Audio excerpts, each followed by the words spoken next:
House, Chapter 2. Ren peered out of the office window onto the busy street.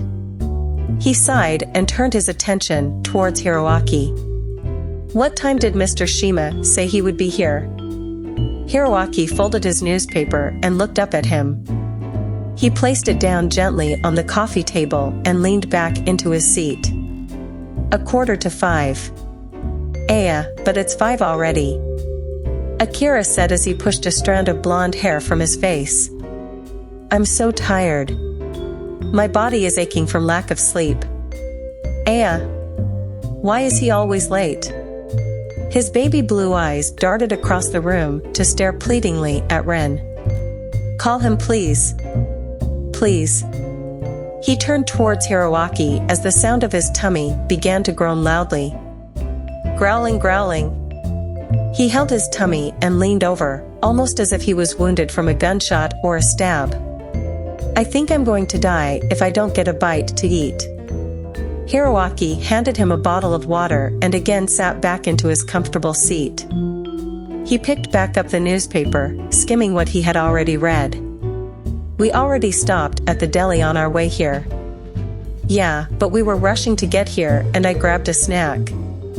Chips aren't filling, you know. Akira placed the water on the table in front of him, still leaning over. Growling. I'm hungry, not thirsty.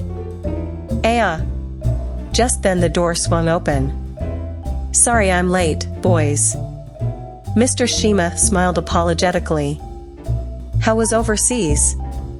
We'll catch up later on that. Now down to business. I got a busy schedule lined up for you guys that would keep you in the running for Best Male Idol Group. Here, take a look at these.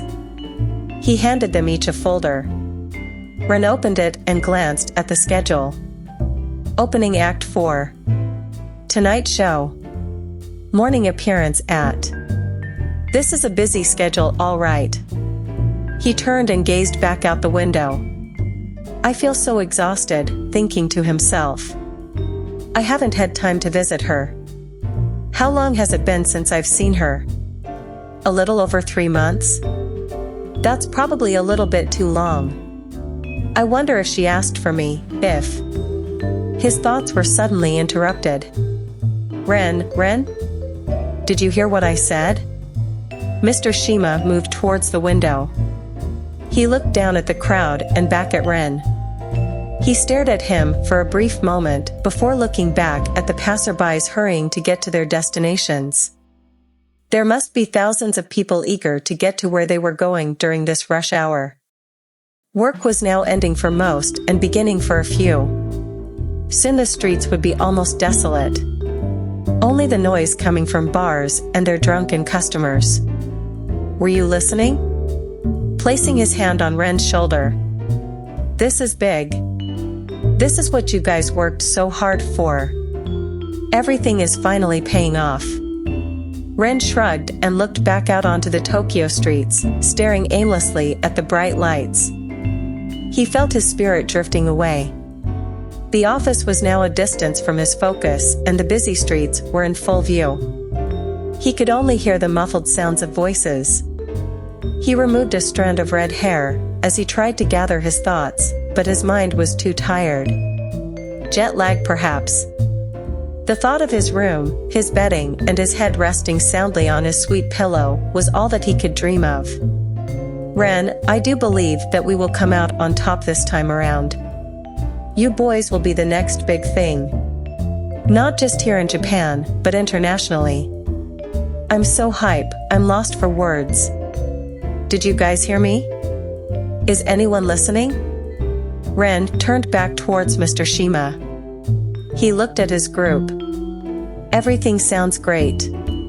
But right now we're too tired to let it all sink in. That's okay. Mr. Shima chuckled. You guys worked hard. Go home and rest. You have a big day tomorrow. He smiled at Ren, placed his hand again on his shoulder, and then turned back to the group. Go ahead, you guys get plenty of rest. Hideo, the tallest member of 7, stood in the corridor of the hotel. his long white hair falling gracefully past his shoulders. Surely he was the most handsome of all the members, with a tall stature of 185 centimeters and a well-toned build. His hazel eyes can melt the heart of any fan, and even females that weren't hip to the music that was trending. From an early age, he was told he could be the next big supermodel. He had males questioning their own superiority and made them feel inferior to him. He was the face of Seven. Beautiful and divinely created. Well, at least he thought of himself as such. Like a prince, a king, or even better, a god. His skin was soft and almost translucent. It was blemish-free, and it was a perfect match to his silky long hair. Even when wet, his hair would lay nicely layered on his head as if each strand was placed in its position. He didn't need a comb or a brush, and the use of his fingers were just as workable as any. His hair was one that you could only read about in fairy tales, like Rapunzel, Sleeping Beauty, or Snow White. Beautiful flowing white locks, unlike Wren's, whose hair was a bright red, crimson, strawberry or tomato color, depending on the season. It would change to one or the other, but most believed that it changed with his mood. It was considered devilish, which excited a lot of women like a sports car. The thought of having such a devil of a man in their bed was worth the time and effort than an all-out shopping spree. Nevertheless, the truth was due to the changing seasons. When he first started school, he was referred to as a fruit or a vegetable, and having silver eyes seemed more like a curse from heaven above. When he got to the last year of middle school, he had grown extremely attractive that older women were lining up to be in his bed. Not to mention his infamous rose tattoo that every woman was dying to see. It was done by a well-celebrated Chinese artist who had turned to the art of tattooing after retiring. Wren's tattoo was his last piece of artwork. He had mixed the ink so lightly that it truly looked like an ancient Chinese watercolor painting. This he considered his best masterpiece and was happy to sign his name. The tattoo was placed at the right side of his upper back near his shoulder blade and could only be seen when his shirt was off, which was never done publicly. And if he had to, for a photo shoot, he requested that it be bandaged up, adding more mystery to this infamous work of art. Can you imagine how many of the opposite sex wanted to sleep with someone as devious as the devil himself, but instead of a dark grotesque figure, as many Christian painters would have it, he would be handsome with a tattoo of a rose. After his work was done, the guru of painting was satisfied with his latest masterpiece and made Wren promise that only his beloved, his true love, would gaze upon this. He did not understand what this old man meant by what he had said, but still promised anyway. He kept his word, never allowing a glimpse of light in his bed when he was in the mood for pure pleasure, not even that of the moon. It was a disappointment for these women, but his toned body, red hair, silver eyes to them had made up for it all. Nothing wouldn't seem as bad as this, unlike the other members, whose shortcomings were like pricking your finger with a needle. Hiroaki, whose skin looks like he occasionally had sunburn or a deep tan, was always reassuring everyone he was all right and he was not in any way being affected by the sun. Anytime he made an appearance on a talk show, he was constantly being asked which salon did he go to, or did he just come back from vacationing. The obvious answer was a big flat-out no. It didn't help that his hair was jet black, which made the obviousness of his skin condition. He was still handsome in such an exotic way that most people didn't or refused to believe that he was actually Japanese. He was thought to be of some Latin or Indian descent and was constantly compared to Antonio Banderas or the handsome Raja in an historical Indian drama. If he had to play any fairy tale character, it would be Aladdin, the thief, stealing the hearts of many women. There was Akira, whose puberty would hit off and on. A few pimples here, a voice cracking there, a high and then a deep scratchy voice there. After all, he was only 19 and not much was expected, look-wise of him. He was still adorably cute and brought in his share of female fanatics, from middle school to college students. And there was Yakuto, blue hair and yellow gleaming eyes. Some say he would have almost been perfect if it wasn't for his bad boy demeanor. He was a good height, coming in at 5'9" and weighing in at 100 and, oh wait, that's a secret need not to be told, just use your imagination. He was the second vocalist of the group. His voice was raspy but strong and powerful. He sang in a soulful tone that would melt you instantly. He was the best at vibratos. It was the complete opposite of Hideo's, who sang in an angelic-like tone. Yes, Hideo, the perfect specimen, or so he thought. Standing next to each other, Yukito and Hideo was as polar opposites as Iceland and Greenland, or night and day. His hair was not just a simple blue but a midnight blue color with streaks of blueberry strands for highlights. He was the rebel without a cause and Hideo, the Prince Charming from every fairy tale book. The only similarity was that neither of them cared what the world thought of them. None of the members of Seven did. Hideo was obviously a godlike specimen and Yukito lived life with his only motto and battle cry, "Who cares?" Through the years, Hideo had learned to tolerate Yukito, believing that he was placed in this world to guide the poor soul to some kind of retribution. His constant belief that his perfection would somehow rub off on the others, and perhaps transfigured them into an angelic being like himself, was what he lived by, and this reason alone probably kept him in the group. He didn't need them, they actually needed him, was his way of thinking. The tension between him and Yukito would have caused him to leave ages ago, but there was that redemption song that he felt in his heart the others needed. And it would be through him. Yes, Hideo, the definition of a true narcissistic personality, was going to save them from themselves. What is taking these footmen so long? I'm starting to perspire from this unsettling heat. The others wanted to stop by the corner store to grab something for Akira, fearing that he would faint or, as he put it, die of starvation. He had refused to go along with them because of the 72-degree weather. His skin was just too delicate and soft to deal with the sun's treason, and he wanted no part in such treachery.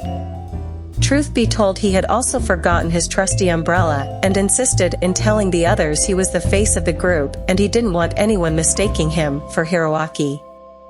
With that said, he rushed into the hotel and ran up those 10 flights of stairs, panting all the way up to their floor. The 10th floor was completely designated to the boys. No one was allowed on that floor except for room service. To allow anyone else to gain entrance, they would have to wait near the exit corridor and contact one of them in order to enter. In secrecy, of course. Mr. Shima had the button removed from the elevator. It was still able to be pressed, but no one thought to, because a button was just not there. He was bent on making sure that no female would distract them. Being seen with a woman alone was big publicity, and to have them leaving your hotel at all kinds of hours was even worse. At first, he had security posted everywhere, but they too became a nuisance. There were some leaking photos of the group, while others were trying to get their daughters a date. The rooms on floor 10 were as follows. 10A began with Hiroaki's room, followed by 10B, that was Yukito's. 10C, belonging to Ren. 10D was vacant and completely locked, as was also 10M and 10N. 10E and 10F were converted into a huge kitchen with an open floor plan to the living room. 10G became the living room. 10H an exercise room attached with mirrors for rehearsal. 10I was a small library and office area. 10J Akira's room. And last, but not least, 10K and L were both converted for Hideo's needs. Only floor 10 actually used this method of room dictation. The other floors were labeled differently, like a hotel should be, and was modernism at its finest. 10I was far from being a quiet library. It was not quite any longer since Yukito had moved his punching bag, boxing gloves, and some other unnecessary equipment, insisting that the look of books helped him to concentrate more on his training. Hiroaki was the only one it had a profound effect on, since the library was his sanctuary. A good literature book was his meditation, along with the best of the classics. Reading and writing became more complex. It was hard for him to block out the awful noise the bag made and Yakuto's heavy breathing, as he bustled about swinging at the empty air. Just pretend I'm not here. Of course that was easier said than done. Hiroaki even donned on a pair of earphones and tried to continue his reading. He was constantly being interrupted by Yakuto's air swings or the jabs he would stop to take at him, sending poor Hiroaki gasping for air. There was also a very small room, 10-0. It had a small twin bed and a nightstand. It was supposed to be somewhat of a guest room. It never went through the full construction process as did the other rooms. Mr. Shima saw no point in its completion since the boys' only companions were each other. If it was fully completed, they would be tempted to inhabit the space with women and probably plenty of them. Of course, an unfinished room couldn't stop them from engaging the opposite sex. When and if they wanted to, they found ways around his strict regime. Mr. Shima, himself, was a remarkable specimen. He was the so-called CEO of Star Entertainment. His two personal secretaries referred to him as Daddy-O, which made the boys cringe. It was as if he was stuck in his late 20s or early 30s. His build was just as peculiar as his personality. He was tall and slender, with fairly short arms that could barely reach his sides. Using this to his advantage, he would ask his secretaries to reach something that he considered too high for his arms and marvel at their figure in doing so as they climbed ladders or tiptoed just to remove what he wanted. All the boys thought of it as being funny, except for Ren, who would on occasion roll his eyes in disgust, sigh heavily, or completely remove himself from the room. Man, when I get to be midway in this life, Yakuto said, I want to still be a ladies' man like him. Hideo begged to differ, stating that ladies didn't like Yakuto, except for the creepy grungy, look I cut myself for you, or am I high on something, type fans, and he himself, Hideo, didn't want to think that far ahead. Dreading how he would look 50 years from now was too devastating to think about. Oh, why must beauty fade? Take a beautiful rose for instance. Why must such loveliness wither away and die? When he was reminded of Mr. Shima's lifestyle, he would spend the whole day in his room sobbing, and repenting as much as he could for any wrongdoing, and doing penance. If he could get in good with God, then maybe perhaps his beauty would be extended past the midlife crisis years. Mr. Shima wore small frame glasses that were barely suitable for his head or his eyes. He usually kept them off, fearing that it made him uncool. His eyes, being extremely small to the point of a dot or a grain of sand, was noticeable or unnoticeable, whichever way you look at it. Some of the boys refer to it as a speckle of dust or a misplaced grain.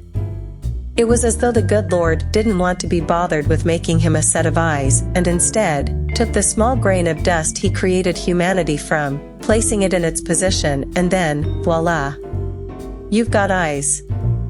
Mr. Shima seemed to be stuck between different, if I may say so, contrasting eras. Close to the 40s and ending with the 70s, barely touching the 80s. None complementing the other.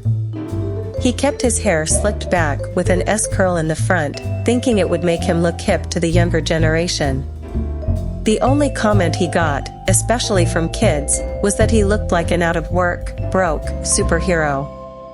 He had his own personal stylist, flown in from France, Caviar de Vue, who would dye his hair as close to the brown color of his youth. Akira felt that he could have done a way better job than this so-called professional hairdresser. He always seemed to make Mr. Shima's hair color a turd color instead. Nevertheless, he was content with it. When his turd color was starting to show its true sign of aging and was due for a touch-up, he would spend hours plucking at a gray strand or having both his secretaries searching his head for any, until he could get a hold of Devu. He was very thankful that he still had a head full of hair, unlike some of his colleagues. Just as baffling as Mr. Shima's build was to any scientist, was also his way of dressing. He always wore a leather jacket, in any color, with or without fringes or studs, button-down, polos, screen tees, tailored pants, scarves, winter and spring, loafers, sneakers, boots, and on occasion a fanny pack. He would take notes of how Yakuto and Hideo dressed, with the season's hottest trend, and run home quickly to plan his outfit for the week. Mixing both bad boy style and a chic style would give him the edge he needed to be admired by countless women. It would have played off nicely, but this was Mr. Shima, who always looked horrendous. Let us not forget his fusing of different eras, but in the most dreadful way. He later calmed down when Ren pulled him aside to let him know how ridiculous he looked and to stop before someone gets hurt. Yakuto took it as a compliment, but Hideo was disgusted that his chic style could be compared to Yakuto and match up as well. He was even more disgusted at Mr. Shima's attempt to fuse anything, period. Mr. Shima threw huge parties for the boys, allowing them to mingle with other high society groups. He would brag to anyone who would listen how the boys were like sons to him. This was only to save face, for he was known to be the greediest man alive. He invited all the hip and young celebrities, along with a crowd of A-listers and a few BS. This was most likely done to scope out all those young and attractive silhouettes that he so admired. A woman his age would be a ghastly thought. Everyone attended except for Ren, unless he was dragged out kicking and screaming by the others. He felt Mr. Shima should act his age and act more like a family man, or at least try to know what it means. Family man, oh yes he was. Or should I say used to be. Still, God had seen it fit to bless him with a family, maybe hoping that Ashima would be saved, but he was just as bad as being a family man, or even worse, a good husband. He was only good at being bad. What Shima's wasn't.